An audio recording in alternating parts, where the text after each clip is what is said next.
So, yeah, I just want to give you an update on Ugu. So far, so good. I have germination.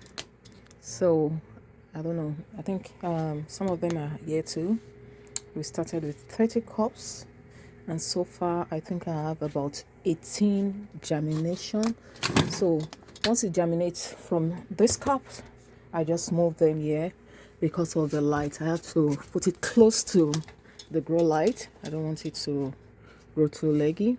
So I can see how many cups, about 18. I think I counted them yesterday, and some are still germinating. Some are, I don't know if they will. Time will tell. So this is what I have sold for now. I actually started another batch. I don't know if you can see this. This I just use one lazy style. Look at it. I just put everything in the tray.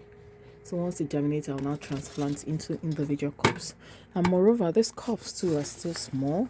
At the end of the day, it's going to be transplanted into something bigger. I just want to quickly show you what I do. You can see that I had to stack this. I tried something last year. You can see the tray is there, and I have this barrier.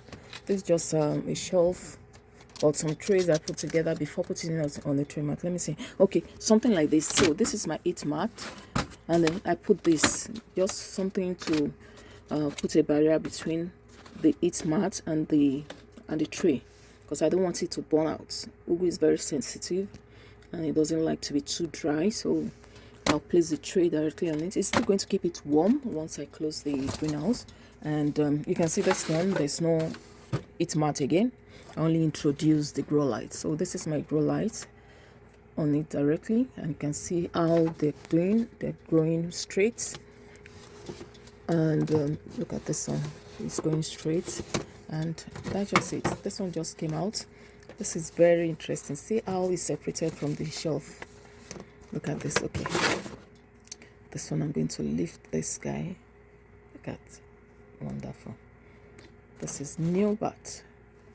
So I don't need this. I can take it out gently. Don't disturb Ugu, or else it can just go dormant. So this is it. You can see, beautiful. Look at the color sprouting. So these ones are ready, and this is our Ugu. I think, yeah, beautiful. That's the update. I'll let you know again once we continue. Thank you. Stay tuned for more videos. Bye now.